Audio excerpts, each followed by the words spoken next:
कहानी छत्तीसगढ़ के बस्तर की युवरानी देवांगन की है। 30 साल की महिला, जून की बात है, जून 2024, जब उसे चेस्ट पेन हुआ, उसे फीवर हुआ, कफ एंड कोल्ड हुआ, कमजोरी आई, और जैसे कि आप करते ही हैं कि ऐसे हालत में आप डॉक्टर के पास जाते हैं, हॉस्पिटल में भर्ती हो जाते हैं, और ऐसे ही उसने किया और उसने वहाँ पे जो नज़दीकी गवर्नमेंट मेडिकल कॉलेज वहाँ पे जाके दिखाया, भर्ती हो गई। तो वहाँ पे बताया गया सारे इन्वेस्टिगेशन के बाद कि आपको टाइफाइड हो गया। टाइफाइड का इलाज शुरू हो गया। इलाज शुरू होने के कुछ समय के अंदर सिम्टम घटे नहीं, उल्टा बढ़ गए, और दवाइयों के बाद और फिर दोबारा से इन्वेस्टिगेशन किया गया और पाया गया कि भाई अब तो आपको निमोनिया हो गया। अब निमोनिया का इलाज चला, निमोनिया के इलाज चलते चलते हालत बद से बदतर होती गई, फिर डायग्नोस किया और बोला कि अब तो ट्यूबरकुलोसिस हो गया। तो अल्टीमेटली फिर ट्यूबरकुलोसिस का इलाज शुरू हुआ और मामला बद से बदतर होता जा रहा था। और जब ट्यूबरकुलोसिस का इलाज चल रहा था उस वक्त जो दवाइयां ले रहे थे, लॉन्ग लिस्ट ऑफ मेडिसिन और इंजेक्शन जो आप यहाँ पे देख रहे हैं, और जून से लेके नवंबर तक हालत खस्ता होती चली गई। और तब नवंबर में, यानी कि पिछले महीने, हमारे मेडिकल टीम डॉक्टर नमिता के अंडर ऑनलाइन सपोर्ट लिया कि क्या किया जाए।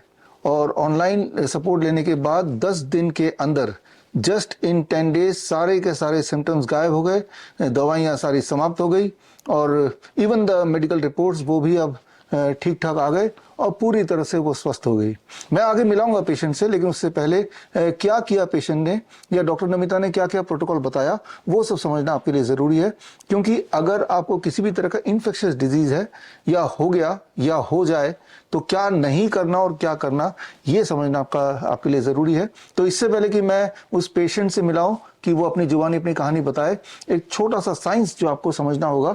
यहाँ पे जब पेशेंट ने ऑनलाइन हमसे कंसल्टेंसी ली, तो पेशेंट को DIP डाइट दिया गया, हमिंग थेरेपी दी गई, sunlight, lot of sunlight, earthing therapy जिसे हम 0 वोल्ट थेरेपी बोलते हैं, हमारे जो स्टूडेंट्स उनको पता ही है, और इसके अलावा थोड़ा बहुत योगा, थोड़ा बहुत ब्रीदिंग एक्सरसाइज, और खास तरह के अमली और कच्ची हल्दी का सेवन करने बोला। और ये जब पेशेंट ने किया फॉर 10 डेज, पेशेंट के जो सिम्टम्स वो पूरी तरह से 100% रिजॉल्व हो गए।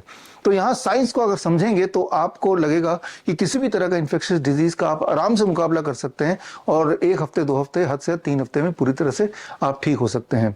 तो यहाँ ये समझना होगा कि हमारे बॉडी में हर तरह का बैक्टीरिया होता ही है। अगर टोटल की गिनती करें तो करीब 1000 के लगभग अलग अलग प्रकार के बैक्टीरिया होते हैं। उन सबकी अगर संख्या हम जोड़ लें तो आज की तारीख में जो साइंस कहता है, that is about 30 trillion bacteria, 30 trillion bacteria, यानी कि खूब ज्यादा। और वो कितने प्रकार के? लगभग 1000 प्रकार के। उसमें टाइफाइड के भी बैक्टीरिया हो सकते हैं, उसमें ट्यूबरकुलोसिस के बैक्टीरिया हो सकते हैं। They are the normal resident in our body. यानी कि अगर ये सारे बैक्टीरिया हमारे बॉडी में, ट्यूबरकुलोसिस, टाइफाइड वगैरह के, दैट डज नॉट मीन कि हम उनसे बीमार पड़ेंगे, बिकॉज अक्सर वो हमारे बॉडी में लेटेंट स्टेज में रहते हैं। लेटेंट मतलब हमारे बॉडी में तो है, जस्ट एज ए रेजिडेंट, वो हमें कोई तकलीफ नहीं दे रहे हैं। ये बड़ी नॉर्मल बात है। भारत की बात करें तो करीब 40% भारतीय कि बॉडी में ट्यूबरकुलोसिस का बैक्टीरिया पाया जाएगा अगर वो डायग्नोस्टिक चेक कराएं तो। पूरे दुनिया की बात करें तो करीब 33%, यानी कि 1/3 ऑफ द वर्ल्ड पॉपुलेशन के बॉडी में ट्यूबरकुलोसिस का बैक्टीरिया पाया ही जाएगा।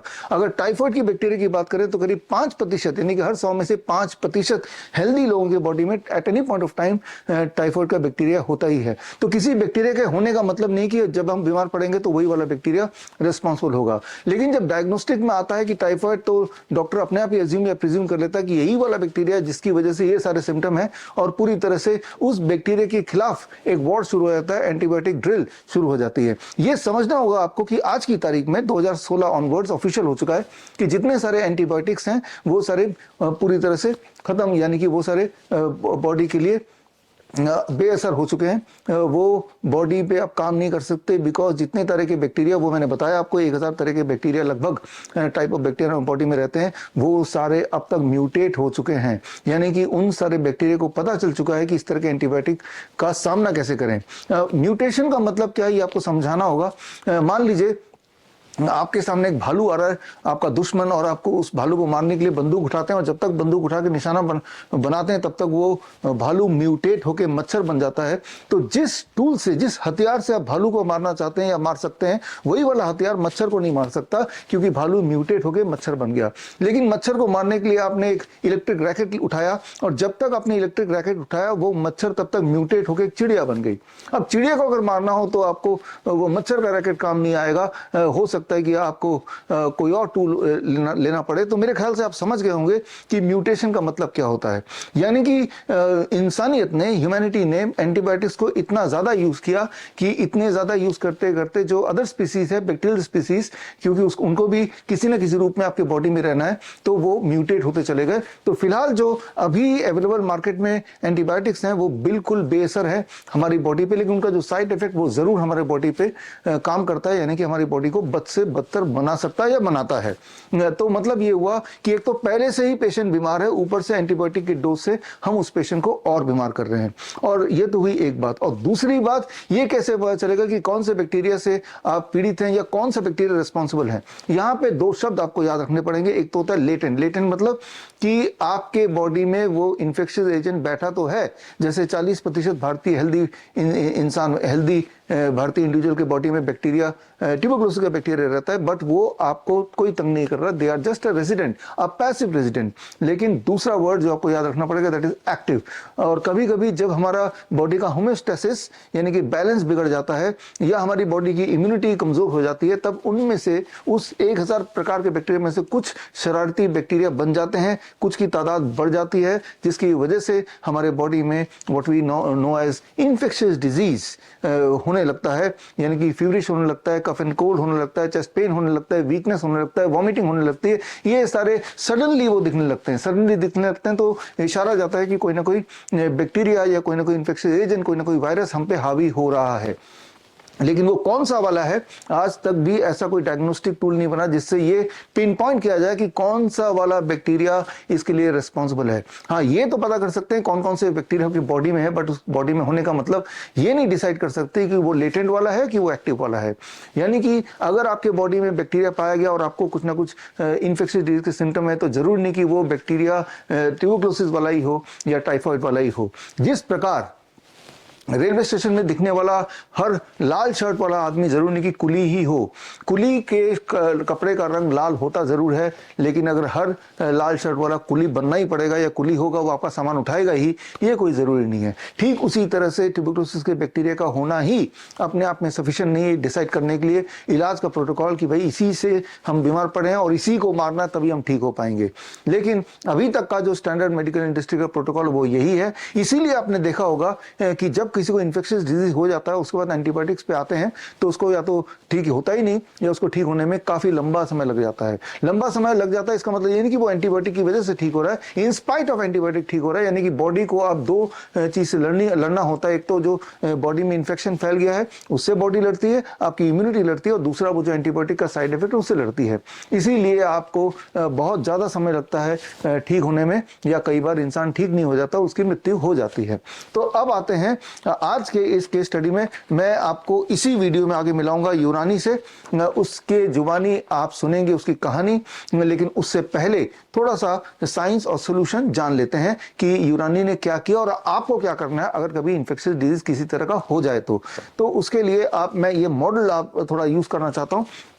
मान लीजिए ये जो पत्ते हैं, ये पत्ते they represent the active bacteria. Active मतलब वो बैक्टीरिया जो हमें परेशान कर रहे हैं, जिसकी वजह से आपको फीवर हो गया, या जिसकी वजह से स्किन में रैशेस पड़ गए, या वॉमिटिंग हो रही है, या वीकनेस आ गई है, फटीग आ गई है, या चेस्ट पेन हो गया, ये सारे सिम्टम्स मान लो आपको है। तो ये जो पत्ते हैं, अगर मैं पूछूं आपसे, आप मुझे देख रहे हैं वीडियो में, क्या दूर से देख के बता सकते हैं पत्ते कौन से पेड़ के हैं? बहुत लोग नहीं बता पाएंगे, बहुत लोग बता पाएंगे। तो कौन से पेड़ के पत्ते हैं ये डिसाइड करने की आवश्यकता नहीं है। अगर आप चाहते हैं कि ये पत्ते यानी कि एक्टिव बैक्टीरिया है इसको खत्म कर दें, तो उसके लिए सिर्फ इतना करना पड़ेगा, इसके पास जो नीचे से जो खुराक आ रही है, उस खुराक को अगर हम स्विच ऑफ कर दें, खत्म कर दें, डिस्कनेक्ट कर दें, तो it will die its own death. यानी कि इसके नीचे जो खुराक है, अगर आप देख पा रहे हैं इसको, तो अगर मैं खुराक को यहाँ से हटा देता हूँ और मैं इसको यहाँ से हटा के अलग कर देता हूँ, अब इसी प्रकार इसको रख देता हूं तो एक हफ्ते बाद जब मिलेंगे तो सारे के सारे पत्ते सूख के झड़ चुके होंगे, यानी कि वो एक्टिव बैक्टीरिया खत्म हो चुका होगा। इससे फर्क नहीं पड़ता है कि ये जो पेड़ है ये कौन सा वाला पेड़ है। तो अलग अलग पेड़ के लिए अलग अलग तरीका या अलग अलग पत्तों के लिए अलग अलग तरीका आजमाने की आवश्यकता नहीं है। आजमाना सिर्फ इतना ही है कि ये जो भी पेड़ है अगर उसका रूट के अंदर खुराक नहीं जाएगी तो वो पेड़ पनप ही नहीं सकता, इरिस्पेक्टिव के वो कौन सा वाला पेड़ है। इन द सेम वे अगर आप ये चाहते हैं कि आपके बॉडी के अंदर जो इन्फेक्शियस बैक्टीरिया है उसकी तादाद कम हो जाए, तो जो रूट कॉज है जिसकी वजह से आपकी इम्यूनिटी डाउन हुई है, जिसकी वजह से वो इन्फेक्शियस एजेंट एकदम से बढ़ गए हैं आपके होमोस्टेसिस के खोने की वजह से या इम्यूनिटी के डाउन होने की वजह से, वो जो रूट कॉज है उसको स्विच ऑफ कर दो। आपके बॉडी को दोबारा होमोस्टेसिस में ले आना, वो कैसे करना है आपको, उसको कैसे करना है उसके लिए बड़ा सिंपल है। उसी के लिए है आपके बॉडी के अंदर जो एसिड एलिमेंट बढ़ गया उसको खत्म करने के लिए, एल्कलिनिटी को बढ़ाने के लिए, बैलेंस बनाने के लिए, उसी के लिए the first thing the DIP diet and the second thing that is there are certain humming therapy जो 15-20 मिनट के लिए रोज करना होता है ऐसे पेशेंट्स को, खासतौर पे रेस्पिरेटरी डिसऑर्डर के पेशेंट्स को। थर्ड 0 वोल्ट थेरेपी यानी कि जमीन से जुड़ना for few minutes every day, and the fourth the sunlight. तो इस तरह के कुछ प्रोटोकॉल्स हैं, बड़े सिंपल प्रोटोकॉल जो आसानी से आप घर पे कर सकते हैं और बिना मतलब के जिस तरह से यूरानी को सफर करना पड़ा कई महीने, but luckily she came in our contact और उसके बाद 10 दिन के अंदर ठीक हो गए। जरा सोचिए यही 10 दिन का प्रोटोकॉल अगर शुरू में कर दिया होता तो इतना लंबा परेशान होने की जरूरत थी नहीं। या फिर ये ऐसे सोच लीजिए कि अभी भी अगर वो हमारे कॉन्टैक्ट में नहीं आती तो उन्हीं डॉक्टर्स के हिट एंड ट्रायल मेथड को फॉलो करते करते न जाने वो कहाँ पे कहाँ तक और उनको सहना पड़ता है सारा कुछ। तो खैर मैं यूनानी से आपको मिलाऊंगा अभी, लेकिन उससे पहले आप में से वो लोग जो इन टेक्निक को ठीक से सीखना चाहते हैं, जानना चाहते हैं, समझना चाहते हैं, ताकि कभी अगर इस तरह के इन्फेक्शियस डिजीज आपको हो जाए, जो कि हो ही सकता है बिकॉज हमारे बॉडी के अंदर और चारों तरफ आफ्टर ऑल हम लोग घिरे हैं all kind of micro biological agents, चाहे उसका नाम वायरस हो, बैक्टीरिया हो, फंगी हो, लेकिन वो हमें अटैक नहीं कर पाते बिकॉज हमारी इम्यूनिटी एक बैलेंस बना के रखती है, कुदरत में एक बैलेंस मेंटेन करके रखती है। लेकिन अगर कभी इम्यूनिटी डाउन हो जाए, कभी हम ओवर स्ट्रेस्ड हो जाएं या हमारे होमोस्टेसिस बिगड़ जाएं, तब हमें वो परेशान करती है। और ऐसी स्थिति में to get rid of it आपको बस वही प्रोटोकॉल फॉलो करना है जो यूनानी ने फॉलो किया। उसके लिए सबसे आसान तरीका, आप मेरी किताब पढ़ सकते हैं। मेरी किताब जो मैंने अभी रिलीज की है on 20th, that is the 20th December, world's best the DIP diet. ये किताब आप लेके, इसमें 2 पार्ट हैं। एक सेक्शन है लाइफस्टाइल ओरिएंटेड डिजीज के लिए क्या करना है घर बैठे, और दूसरा सेक्शन है इन्फेक्शियस डिजीज के लिए क्या करना है। इरेस्पेक्टिव की इन्फेक्शियस डिजीज कुछ भी हो सकता है, हमें ये जानने की बिल्कुल जरूरत नहीं कि वो कौन सा वाला इन्फेक्शन है, जो वो पॉसिबल नहीं है, राइट, लेकिन हम ये देख सकते हैं कि हमारे सिम्टम ठीक हो रहे हैं कि नहीं, दैट इज पॉसिबल। और जिनको मुझसे डायरेक्ट ट्रेनिंग लेना है तो वो मेरा जो next batch of CIM certificate in integrated medicine, ये 3 महीने का ऑनलाइन सर्टिफिकेशन प्रोग्राम है from Shridhar University. Shridhar University की तरफ से आपको सर्टिफिकेट मिलता है। ये 3 महीने की ट्रेनिंग प्रोग्राम जो कि हर संडे में 2 घंटे के लिए 9 से 11 बजे ये ट्रेनिंग होती है, और इसमें 12 क्लासेस हैं लगातार, यानी कि every Sunday consecutively for 3 months. और इसमें हर क्लास के बाद छोटे मोटे एग्जाम्स होते हैं, टेस्ट होते हैं, और आपको इसमें ई बुक्स दी जाती है हिंदी में, इंग्लिश में, जिस भाषा में आप समझते हैं, या फिर कोरियर से बुक भेजा जाता है, यानी कि correspondence plus online plus discussions. और 3 महीने के अंदर integrated medicine certificate. Integrated medicine का मतलब इसमें नेचुरोपैथी भी शामिल है, मेडिकल न्यूट्रिशन भी शामिल है, इसमें आयुर्वेदिक पंचकर्मा भी शामिल है, इमरजेंसी मेडिसिन भी शामिल है, डायग्नोस्टिक के पीछे का खेल वो भी शामिल है, और किस तरह से आप डाइट चार्ट बनाए based on the symptom of the patient, वो सारा कुछ है। और इसमें प्रैक्टिकल भी कुछ है जिससे आप इसको, इस ट्रेनिंग को करके ना केवल सक्षम हो जाएंगे, अगर भगवान ना करे ऐसा कोई अगर लाइफस्टाइल ओरिएंटेड है और या फिर इन्फेक्शियस डिजीज हो जाए तो उसका मुकाबला कैसे करें, ना केवल मुकाबला कैसे करें, कैसे उससे बाहर निकलें बाय दी सिंपल स्ट्रैटेजीज। और आप में से वो लोग जो मेरे ऑलरेडी स्टूडेंट हैं जिन्होंने CIM का कोर्स किया हुआ है, तो उनमें से काफ़ी लोगों ने इसको अपना प्रोफेशन या पार्ट टाइम प्रोफेशन भी बना लिया, और जिन लोगों ने नहीं बनाया, और अगर आप मेरे स्टूडेंट ऑलरेडी हैं, तो आप स्क्रीन पे दिए हुए लिंक में जाके आप एक फॉर्म भर सकते हैं, और फॉर्म भरने के बाद मुझे पता चल जाएगा कि आप जहाँ पर कहीं भी है वहाँ जिस तरह से हमने वर्चुअली यूनानी की मदद की, वर्चुअली मतलब वर्चुअल मीडियम से, वो हमारे पास नहीं आई, हम उनके पास नहीं गए, सिर्फ हमने वीडियो कॉन्फ्रेंसिंग से या व्हाट्सएप से या फिर हमारा एक ऐप है ग्रैड ऐप से हम पेशेंट्स को सपोर्ट करते हैं। और जब तक वो ठीक नहीं हो जाते, वो 10 दिन से 1 महीना कुछ भी हो सकता है, जो हमारा सपोर्ट का टोटल टाइम है। तो आप में से जो मेरे स्टूडेंट हैं या जो CAM के अगला बैच मैंने बताया 29 दिसंबर से शुरू होने वाला है, जो अगले बैच में ज्वाइन करना चाहते हैं तो वो स्क्रीन पे दिए हुए लिंक में जाके फॉर्म भर दें। और जो ऑलरेडी हमारे मेरे स्टूडेंट हैं और अगर चाहते हैं कि आप इस जो नॉलेज आपने लिया इसको प्रोफेशनली लोगों तक पहुंचाना चाहते हैं, तो doctor BRC clinic at the rate home शुरू कर सकते हैं। यानी कि अगर आपके पास एक मोबाइल है, जो कि है, तभी आप मुझे देख पा रहे हैं, और आपका ड्राइंग रूम है, तो आपका ड्राइंग रूम ही एक क्लिनिक का काम कर सकता है। और इसमें सारा कुछ हम वर्चुअली पेशेंट को मॉनिटर करते हैं। इसके लिए इसका मतलब कि बहुत ज़्यादा सेटअप की आवश्यकता नहीं है। जिन लोगों के पास ऑलरेडी क्लिनिक है, चाहे वो आयुर्वेदिक प्रैक्टिशनर हो, होम्योपैथिक प्रैक्टिशनर हो, या एक्यूप्रेशर के एक्सपर्ट्स हों, या फिर नेचुरोपैथी के एक्सपर्ट्स हों, वो भी इसी प्रोग्राम में जुड़ सकते हैं। और इसमें हमारी जो एक्सपर्ट टीम है, जो यहीं पे मेरे फरीदाबाद ऑफिस में बैठती हैं, उसमें एलोपैथिक डॉक्टर्स भी हैं, आयुर्वेदिक डॉक्टर हैं, होम्योपैथिक डॉक्टर्स हैं, नेचुरोपैथी डॉक्टर हैं, न्यूट्रिशन एक्सपर्ट्स हैं, BPT थेरेपिस्ट हैं, तो या पंचकर्मा के डॉक्टर्स हैं। तो जब भी हम किसी पेशेंट से टच में आते हैं थ्रू वर्चुअल मीडियम, तो हम एक पेशेंट सेंट्रिक सर्केडियन चार्ट बनाते हैं, और वही चार्ट पेशेंट को फॉलो करना पड़ता है based on the patient symptom, based on the patients medical history. तो जो यूरानी ने किया, और वो जो इतनी लंबी उनकी मेडिकल हिस्ट्री थी, जो आगे और लंबी हो सकती थी in the absence of this protocol, यही सारी चीजें हम आपके माध्यम से लोगों तक पहुंचा सकते हैं, हम और आप मिलके।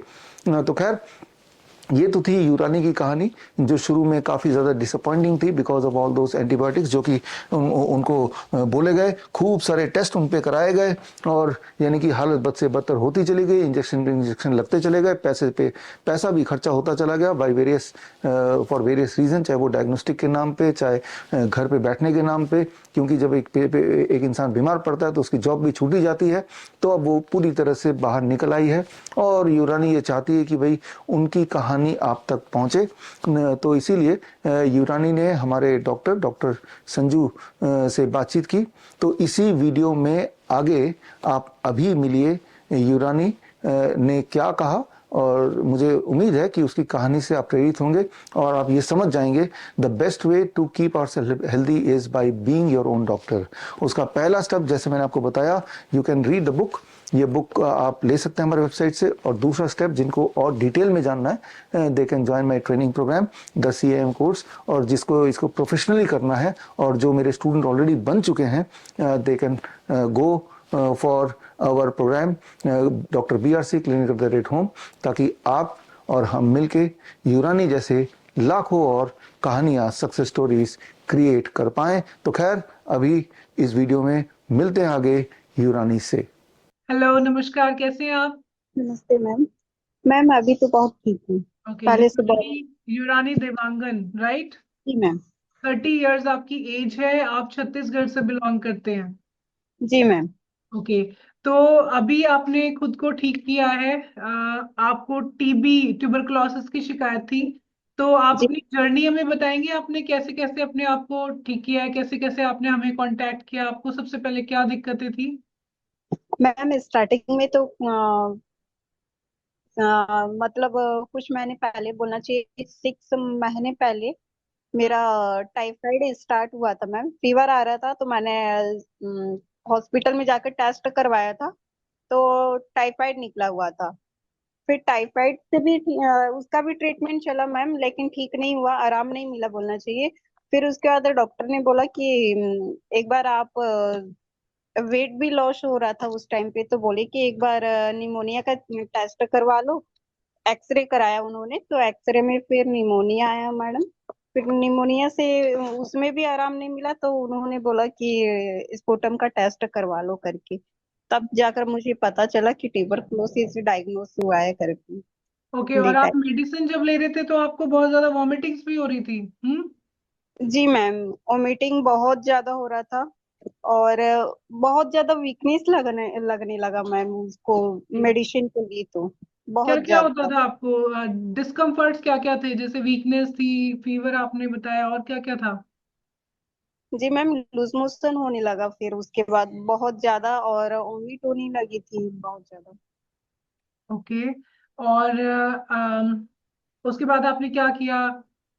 ठीक कैसे किया अपने आप को? मैम वो तो चल ही रहा था मेडिसिन, लेकिन थोड़ा बहुत आराम मिला था उससे, लेकिन पूरा आराम नहीं मिला था। हाँ, मतलब उसका डोज तो 6 मंथ के लिए बोले बोले हुए थे मेरे को, लेकिन हम्म। ले तो रही थी, लेकिन वोमिटिंग वगैरह शायद गायब हो गया था कुछ महीने बाद, और फीवर भी। लेकिन वीकनेस बहुत ज्यादा ही रहता था। फिर चल ही रहा था मेडिसिन, फिर भी वीकनेस रहता ही था मैम। तो उसके बाद ऐसे फोन पे मतलब मैंने सर्च करते करते फिर सर का वीडियो देखा हुआ था, जिसमें बताया था ट्यूबरकुलोसिस से ऐसा कुछ है नहीं, ये सब वहम है, ये सब देखा हुआ था मैंने वीडियो। तो फिर मैं कांटेक्ट करने लगी कि उस जरिए से मैं ये DIPA चार्ट वगैरह ये सब फॉलो करने लगी। तो मुझे ये सब मिलते गया, और मैं इस टीम में जुड़ी। तो फिर उसके बाद आराम, अभी तो कुछ भी नहीं है मैम। ओके, तो आप हमारी टीम से कैसे जुड़े? डॉक्टर नमिता ने आपको गाइड किया था प्रॉपर, तो आप कैसे वहां तक पहुंचे, एंड फिर क्या रही आपकी जर्नी उसके बाद? मैम डॉक्टर नमिता है, उनके जरिए मैं मतलब ठीक हो पाई हूँ बोलना चाहिए, क्योंकि उन्होंने ही गाइडलाइन किया कि किस तरीके से क्या करना चाहिए, किस टाइम पे कितने टाइम तक मतलब खाना चाहिए, नहीं खाना चाहिए, ये सारी चीजें बताई। क्योंकि ये शायद हम लोगों को अभी नहीं पता है, लेकिन अब पता चल गया है मैम। ओके, तो डॉक्टर नमिता ने डॉक्टर बीआरसी के गाइडेंस में आपको आपकी जर्नी स्टार्ट की ट्रीटमेंट की, जिसमें उन्होंने आपको डाइट फॉलो कराया। तो आपने क्या क्या किया था? आपने हमें बताया कि आपने डीआईपी डाइट फॉलो की थी, हमिंग थेरेपी, सनलाइट, आपने और कैसे कैसे क्या क्या किया था, बताइए। मैडम मैं सबसे पहले उठती थी, तो उसके बाद योगा अपना स्टार्ट करती थी। सबसे पहले तो घास पे नंगे पैर चलती थी मैडम, मेरा यही फोकस रहता था, सबसे पहले वही करना है। फिर उसके बाद सनलाइट में रहकर योगा वगैरह, हमिंग थेरेपी ये सब करती थी। मतलब 1 घंटा तो यही करती थी धूप में सनलाइट के रह में रहकर। गुड। फिर उसके बाद मैडम 9 बजे तक या फिर 9:30 तक मेरा ब्रेकफास्ट फिनिश कर लेती थी। अभी भी करती हूँ, फॉलो करती हूँ अभी भी। उसमें वही फ्रूट्स ज्यादा लेती थी। 3 से 4 प्रकार का फ्रूट्स लेती हूँ, और अमले लेती थी मैडम। ओके। फिर उसके बाद 1 से 2 बजे के बीच मैम वही फ्रूट्स मतलब कच्चा भोजन जिसको बोलते हैं, या गाजर प्याज टमाटर, यस, राइट। हम्म। ये सारी चीजें लेती थी, और अमली लेती थी। फिर शाम को भी वही 6 साढ़े 6 हो जाता था मेरे को। मैडम ने कहा था 6 बजे तक फिनिश करने को, लेकिन कभी कभी 6:30 हो जाता था मैं। ओके, तो इन सब से करने पे आपको कितने दिन में आराम मिल गया? मतलब आपने ये सब चीजें आपकी जून में दिक्कतें शुरू हुई थी, फिर आपने नवंबर तक आप ऐसे ही डॉक्टर्स के पास जाते रहे, बहुत सारी आप 10 से 12 मेडिसिन लेते रहे, फिर भी आपके डिस्कम्फर्ट सारे बने हुए थे कि फीवर, कफ, वीकनेस, लूज मोशन, ये सब था आपको। फिर आपने नवंबर में डॉक्टर नमिता को कांटेक्ट किया, बट आपने एग्जैक्टली जो फॉलो किया वो 10 से 12 दिन, आई थिंक आपने 10 दिन में आपको रिजल्ट मिला। तो आपने जो टेस्ट जी कराया था वो आपका 10 दिन में ही आपका नेगेटिव आ गया था, या फिर क्या था ये? आपने एक टेस्ट कराया, आपका पॉजिटिव था टीबी के लिए, एंड फिर 10 दिन बाद जब आपने डाइट और थेरेपीज को अच्छे से फॉलो किया, आपने एक और टेस्ट कराया जिसमें लिखा हुआ है कि नेगेटिव फॉर टीबी। तो ये 10 दिन में ही हो गया था? जी जी मैम, 10 डेज में मेरा वीकनेस वगैरह भी कुछ भी नहीं है। अब आपको कोई डिस्कम्फर्ट नहीं है? नो मेडिसिन या नहीं नहीं मेडिसिन कुछ? नहीं ओके, नहीं नहीं। तो आपने बहुत अच्छी रिकवरी की 10-12 दिन में। सोचिए, अगर आपने 10 से 12 दिन में आपने ट्यूबरक्लोसिस को पॉजिटिव से नेगेटिव ला दिया, तो अगर आप और टाइम और लंबा इसको फॉलो करेंगे, या कोई भी अगर करेगा, तो कितने अच्छे रिजल्ट्स उसको मिलेंगे, और वो कितना मतलब अच्छा अपनी लाइफ में कर सकते हैं। तो आप इस चीज को अभी छोड़ना नहीं है, आपको बहुत अच्छे जी से आगे भी फॉलो करते रहना है। ठीक है? जी और अपने आप को जी मतलब सबको हेल्प करना है, सबके के लिए मोटिवेशन हो आप, क्योंकि आपने अपने आप को 10 डेज में रिकवर किया है फ्रॉम ट्यूबरक्लोसिस, तो बाकी भी कर सकते हैं। ठीक है, जी मैम। तो जी definitely ma'am. All the very best, और आप ऐसे ही फॉलो करते रहिए डीआईपी डाइट एंड सारी थेरेपीज, और आप कभी अनहेल्दी नहीं होंगे फिर। Okay, ma'am thank you ma'am. कुछ और कहना चाहेंगे आप? मैं डॉक्टर नमिता से एक अभी कुछ दिन पहले बात हुई थी, ये कंटिन्यू। हाँ जी, डॉक्टर नमिता से बात हुई थी कुछ दिन पहले, तो मैं उनसे पूछी थी ये अमली कितने दिन कंटिन्यू करना है करके। तो उन्होंने बताया नहीं, अभी 1 मंथ करना है ऐसे, क्योंकि और लाइफ टाइम भी कर सकते हैं ऐसे करके। तो हाँ, मैं इसी को ही फॉलो करने वाली हूँ मैम। थैंक यू मैम, आप ओके सारे डॉक्टरों का। ओके। क्योंकि मैं तो सोच रही थी मैं बच पाऊंगी नहीं बच नहीं, पाऊंगी, ऐसे वाला सोच रही थी। आप बिल्कुल ठीक है, और आगे भी आप ये फॉलो करते रहिए, आप बिल्कुल ठीक रहेंगे। Okay, okay ma'am. बस मैम वो वेट का बचा हुआ है, मेरा वेट हाँ, गेन आप नहीं हुआ अच्छे है से अभी। डाइट फॉलो करते रहिए, आपका वेट भी बिल्कुल मेंटेन हो जाएगा। ठीक है, ओके आपका मैम। वेट भी बिल्कुल ओके। ठीक हो जाएगा। चलो, thank you so okay ma'am. Much. Thank you. Okay ma'am thank you ma'am. Thank you. अगर आप life saving videos, health tips के रेगुलर अपडेट्स चाहते हैं, हमसे व्हाट्सएप से जुड़ना चाहते हैं, तो स्क्रीन पे दिए हुए नंबर पर व्हाट्सएप कीजिए अपना नाम।